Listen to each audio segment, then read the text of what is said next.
Es un honor y un privilegio tener en vivo en nuestro estudio al Teniente General Martín Antonio Balsa. General Balsa, un placer recibirlo aquí en Estado del Mundo. Muy buenos días para todos ustedes, gracias por invitarme y también muy buenos días a toda la audiencia. General, ¿qué movilizó a un joven en el año 52 a asumir claramente su vocación por el servicio a la patria desde la fuerza militar, desde el ejército, y no, por ejemplo, desde la medicina o desde el derecho o desde otra área? Me lo he preguntado tantas veces en mi vida. Yo nací en Salto, provincia de Buenos Aires. Mi padre trabajaba en asuntos judiciales. Digo trabajaba porque hacía todos los trabajos, hacía sucesiones, pero no firmaba porque no tenía título habilitante. Él era un vasco español, nacido en un pueblo muy chiquito de la provincia de Álava, cerca de Vitoria sin C, ¿no es cierto?, que es la capital de esa provincia del País Vasco. Yo estaba en cuarto año nacional y me inclinaba por la abogacía y por ejercer luego también el periodismo. A mitad de año, desde 1950, el 21 de junio, un cáncer fulminante en 3 semanas se llevó a mi padre. Tenía 51 años. Muy joven. Fue un golpe muy grande en todo sentido. Y al año siguiente, estando yo en quinto año nacional, en Salto, le dije a mi madre: quiero entrar al Colegio Militar de la Nación. Sin el más mínimo antecedente militar en la familia. Mi madre me acompañó en mi decisión. Si tuviera hoy que tomar una decisión, tomaría la misma decisión. Siempre dije: pobre viejo, lo defraudé, no fui abogado.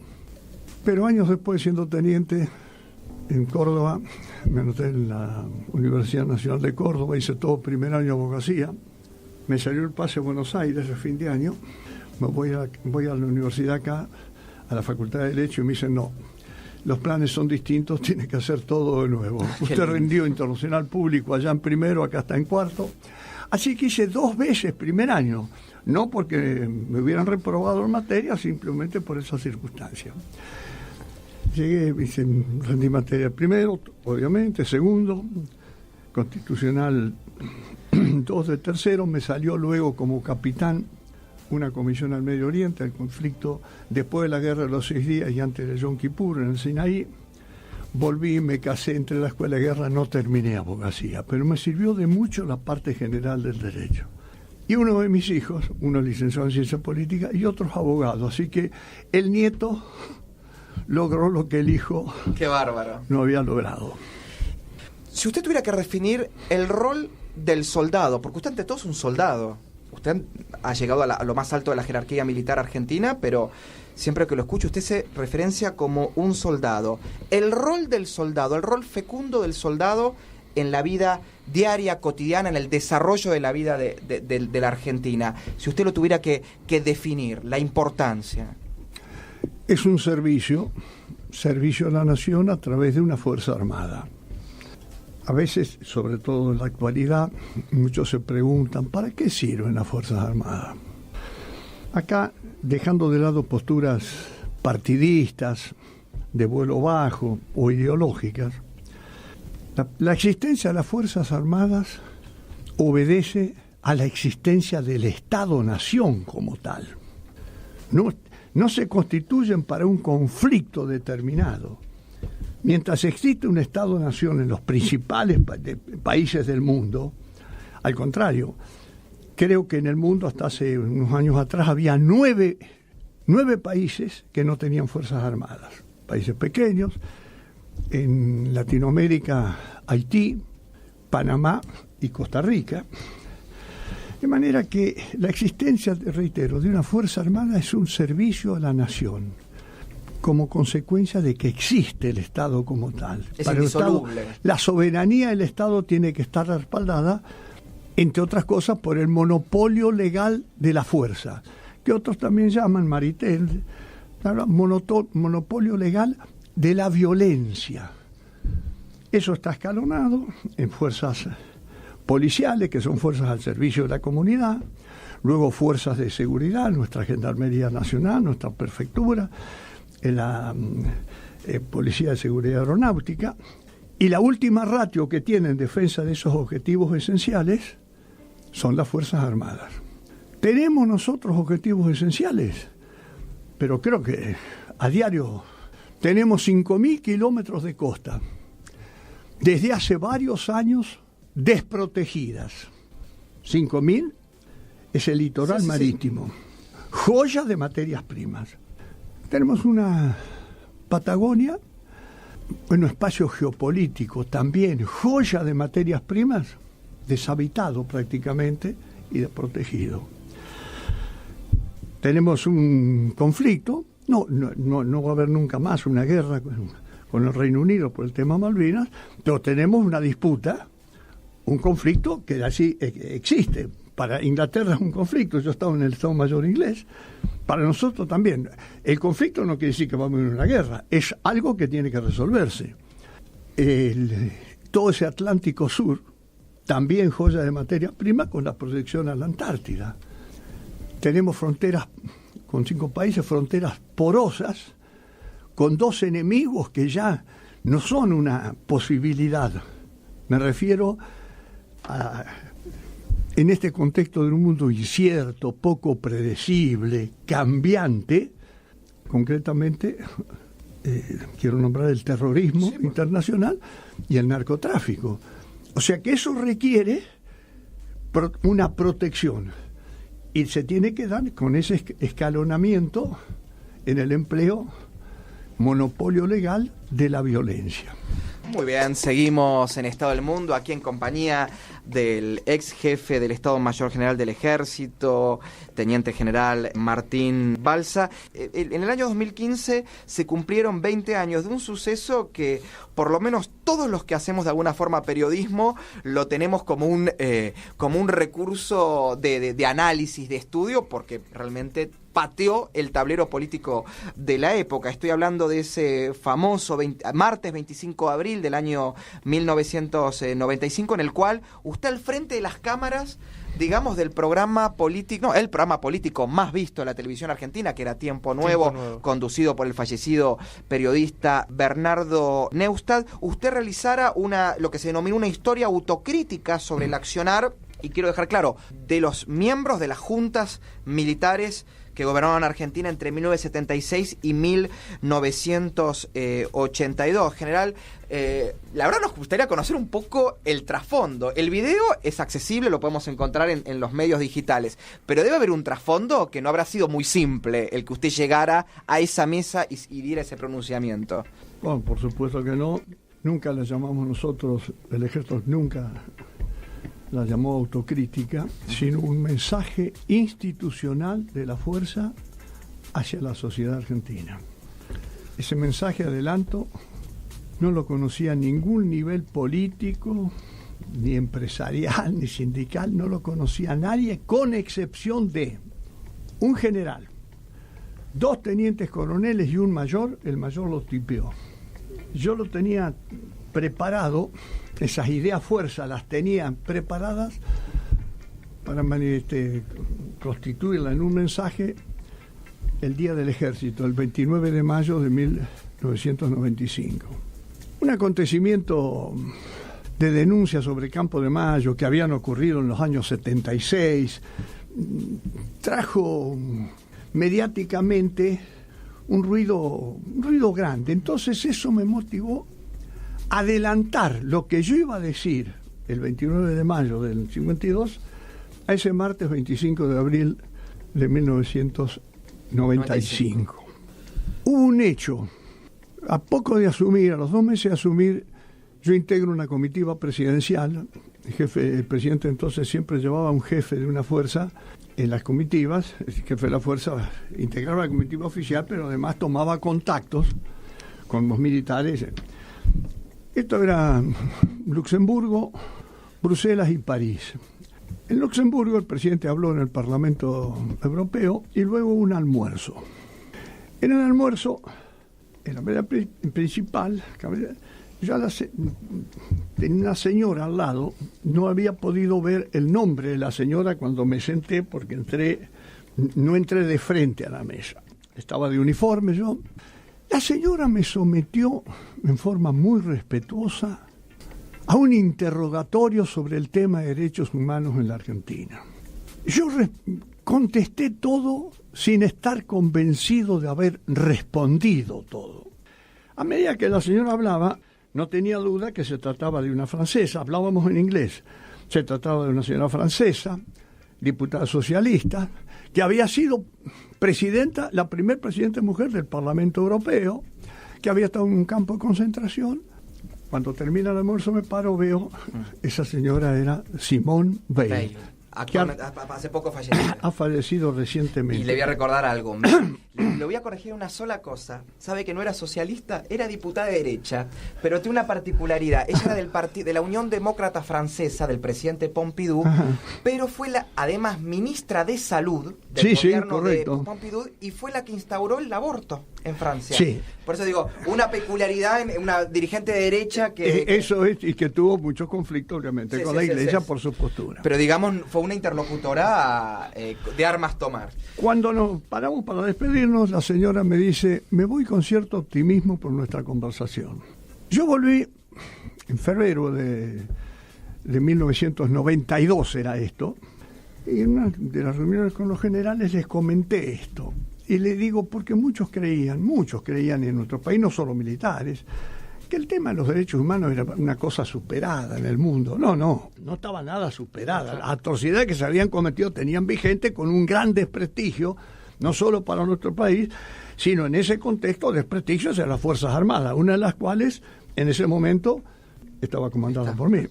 Hablamos, me interpretaron, mis generales sobre todo, y dije, tendremos que hacer una acción docente en todos los niveles, para hacer ver lo que pasó, por qué pasó lo que pasó, y que nosotros fuimos o cómplices de algo terrible. Y así trabajamos en los años 92, 93, 94, y ya en el 95, por eso yo lo iba a decir el Día del Ejército, la breva estaba madura, internamente como para dar respuesta a la sociedad. Así se hizo. No lo conocía nadie al mensaje excepto los que he dicho. No tuve ningún condicionamiento ni orientación en absoluto del poder político. Tampoco lo hubiera permitido, porque esta era una respuesta que el ejército tenía que dar a la sociedad. Diversas circunstancias hicieron que fuera ese programa, porque tenía creo 40 puntos de rating, sí. Y yo quería que cuando hablara, dar la cara. Era la cara del ejército, a través de alguien de anteojos, narigón, como era yo, pero la repercusión que tuvo jamás la pensamos porque no fue un cálculo de consecuencias, decir, voy a hacer esto para tal cosa, no. En el año 96 o 97, la señora Simone Veil, yo me entero en la Universidad de Palermo, que iba a dar una conferencia. De lo que llegó, averiguo en qué hotel está, le mandé un ramo de flores a la señora. De inmediato me recibió un llamado de la Sociedad Hebraica Argentina, que la señora me invitaba, tenía una disertación. Ella iba a hablar al día siguiente en la Universidad de Palermo, pero ese día en la Sociedad Hebraica. Pero primero, antes de disertar, se iba a reunir con 15 o 20 personas y quería que yo estuviera ahí. Me presento. Cuando lo veo le digo, señora, yo no sé si usted se acordará de mí. Yo fui de civil a la Hebraica. Y me dice, me acuerdo muy bien y lo recordé mucho. Recordé la conversación cuando por televisión vi lo que usted dijo. Esa señora influyó actuó también como un elemento catalizador de algo que nosotros teníamos que decir y no lo habíamos dicho. Ahora, general, había un dato que a mí se me había escapado, producto obviamente en ese momento era un poco más chico de lo que de ahora, tendría año 95, tendría, si no hago mal las cuentas, 15 años. Recuerdo el video porque cómo han cambiado las cosas. Yo me acuerdo que para sentirte adulto en tu casa, si tu papá te dejaba ver Tiempo Nuevo o un programa político, ya eras como, hablo de mi padre, ¿no? Si te dejaba ver televisión a las 10 de la noche y un programa político, ya eras como, te estabas transformando en un adulto. Y siempre me acuerdo que mi papá miraba los martes ese tiempo nuevo. Y me acuerdo, por ejemplo, la entrevista que le hacía Neustadt a Itzhak Rabin, la que le hizo a Gorbachev, la famosa, muy polémica a Oriana Fallaci, cuando ella hace una crítica muy grande a Galtieri. Bueno, me acuerdo de eso. Y yo después me entero que, no sé si producto de ese video o de acciones posteriores, usted es expulsado del círculo militar. Esto no sé si es así, quiero preguntarle, por la verdad, quizás lo leí mal o el tema de... No lo quiero poner en un compromiso para hablar mal de sus camaradas de armas, pero digo... No, en absoluto. Pero quiero aclarar, el círculo militar es una institución totalmente autónoma. No tiene nada que ver con el ejército, claro, excepto la palabra círculo militar. Claro. Es como un club, como Lanús, como Banfield, como Boca, como River. En aquel entonces, y ahora no sé si se ha modificado, más de la mitad de los oficiales en actividad no son socios. Y más de la mitad de los retirados tampoco son socios. De manera que se entra por las comisiones de energía mediante un voto. Es como un club. De manera que no tiene ninguna vinculación con el ejército. Por supuesto, en ese entonces, el presidente del círculo era un general tristemente caracterizado, general del autodenominado Proceso de Reorganización Nacional, Genaro Díaz Besone.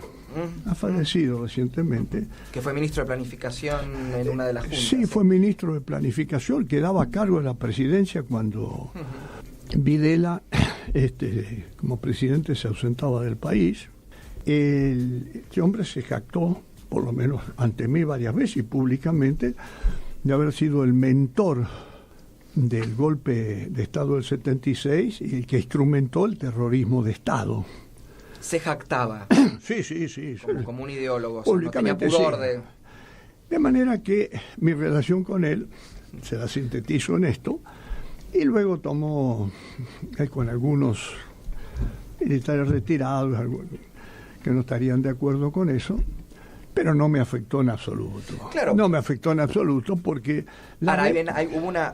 cuando se solicita su expulsión o su dada de baja, ¿ellos dan una justificación pública al motivo? ¿O esto no es una cosa, un trámite administrativo? No, de otro motivo secundario, de algo que anteriormente otros habían sido, como que eran miembros de una fundación que funcionaba en el círculo.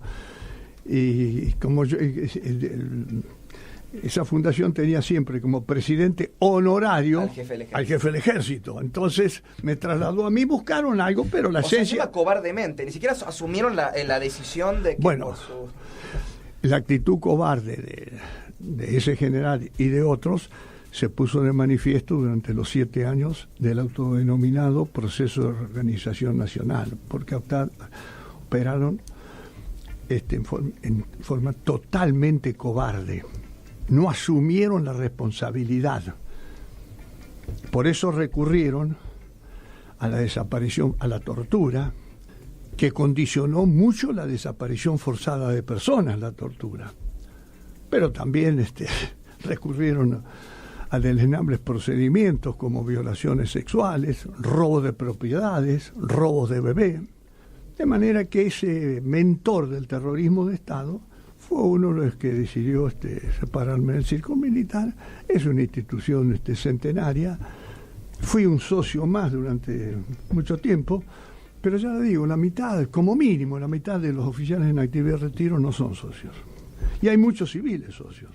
No. Sí, además es uno de los lugares dentro de lo que se conoce como la alta sociedad argentina, las fiestas más fastuosas, junto con el Hotel Alvear, creo que las fiestas más fastuosas, más lujosas, de casamientos, cumpleaños, se realizan ahí. Pero era un dato que lo quería... Yo no me casé ahí. No se casó. Cuando me casé, no fue muy fastuosa la fiesta, pero No, pero además en realidad muchos de los que participan y hacen las fiestas no son parte de la familia militar necesariamente. No, por eso ahora tiene muchos civiles. Por eso lo quería dejar en claro, porque lo había leído al pasar y me llamó la atención. No conocía el dato de que quien era presidente era este personaje bastante olvidado. Vamos a pasar a otra breve... Pero sí, dígame, lo interesante es que en el año 2003, General Viñone, General Arguindegui con H, porque hay otro Arguindegui sin H que no tiene nada que ver en esto, y por supuesto general Díaz Besone, a una periodista francesa que escribió un libro sobre la guerra de Argelia,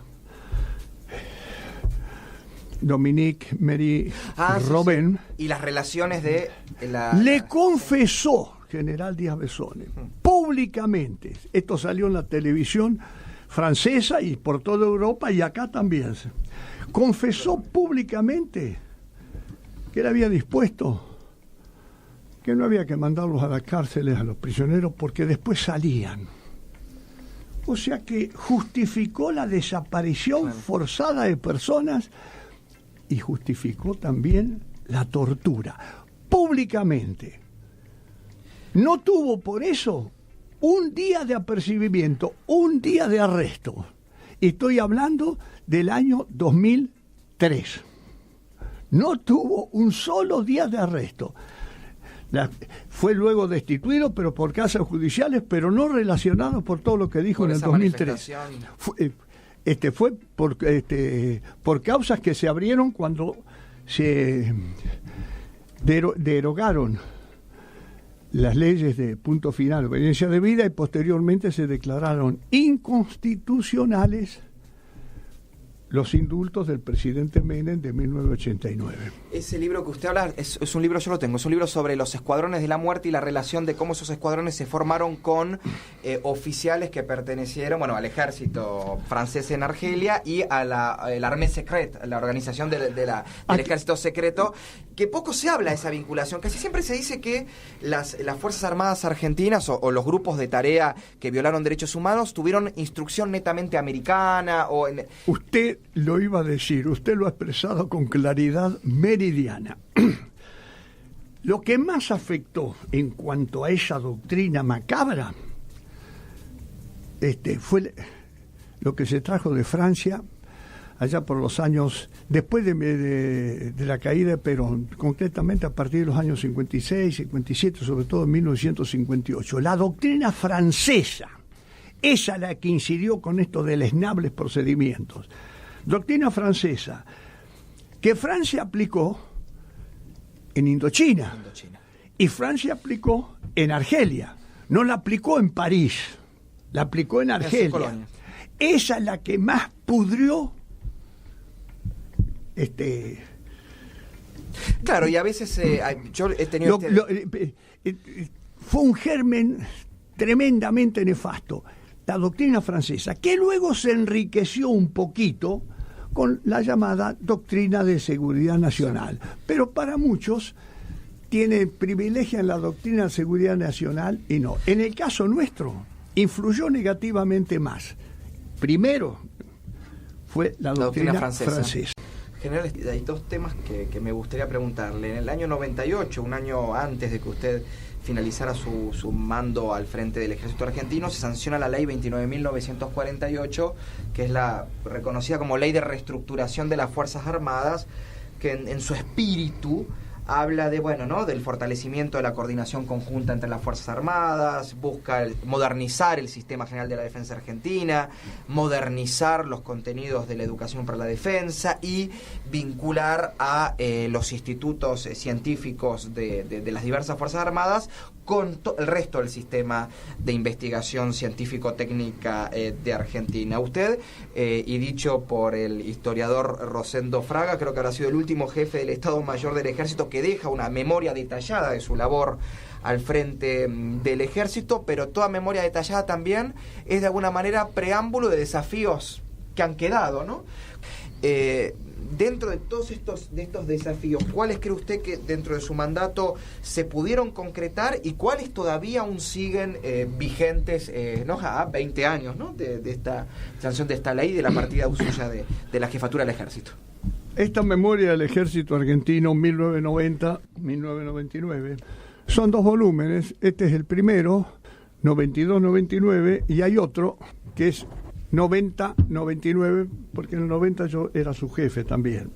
Se formó un equipo, coordinador del equipo fue el general Benizzoni, para rendir cuentas de lo que hicimos en la década del 90, que desde el punto de vista del ejército fue una década ganada, por todo el material que se incorporó, los cursos que se hicieron en el extranjero.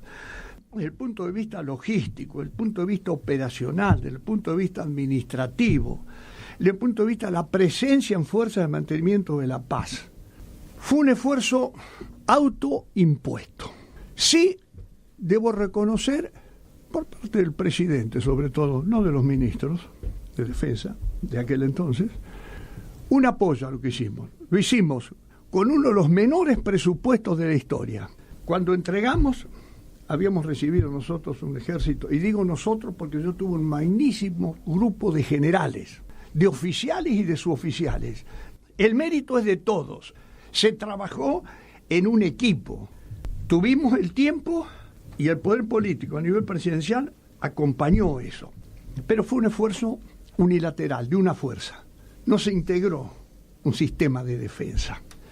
Por eso yo quiero enfatizar en varios artículos que estoy escribiendo que creo que desde hace más de medio siglo no existe un real sistema de defensa nacional integrado, con misiones claras, con reglas de empeñamiento claras. Y eso es imprescindible para defender los intereses vitales de la nación.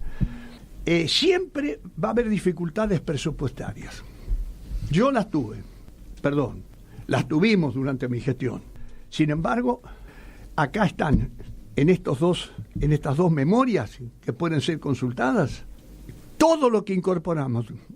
Incorporamos más del 100% de los tanques, recibimos con 100 y pico de tanques, entregamos con 200 y pico de tanques, con una artillería blindada de lo más moderno en ese momento, pero estoy hablando de fines de la década del 90. Lamentablemente, esta memoria y todo lo que hizo el ejército no mereció la atención de las comisiones de defensa en aquel entonces, y creo que después de entonces hasta hoy también lo que digo tiene vigencia, de las comisiones de defensa de la Cámara, de la Honorable Cámara de Diputados y de Senadores de la Nación. Curiosamente, estando yo en Londres, en una visita oficial, conversé con el ministro de Defensa inglés, Michael Portillo, y obviamente con el jefe del ejército inglés, que fue mi anfitrión, pero también nuestro embajador, un gran embajador argentino que estaba en el Reino Unido, creo que está ahora en el Vaticano, Rogelio Firter, hizo unas coordinaciones y con Rogelio fuimos a dar una breve exposición ante unos miembros de la Cámara de los Comunes en el Parlamento británico. Yo cuando hablaba ahí, serían unos 8 miembros. Yo pensaba, estos británicos, estos parlamentarios británicos de la Cámara de los Comunes tienen interés en ver el proceso de reestructuración del ejército argentino, y nunca lo pude hacer aquí en la comisión con diputados y con senadores miembros de la Comisión de Defensa de mi país. Estas memorias, muchos que la leyeron, la ponderaron. Quiero nombrar hoy a 3 personas. Uno ha fallecido recientemente, un gran amigo mío, lo conocí cuando yo era teniente primero en el año 1965, y él vino a buscar información a la Argentina para su primera obra, que era From Irigoyen to Perón. De Irigoyen a Perón.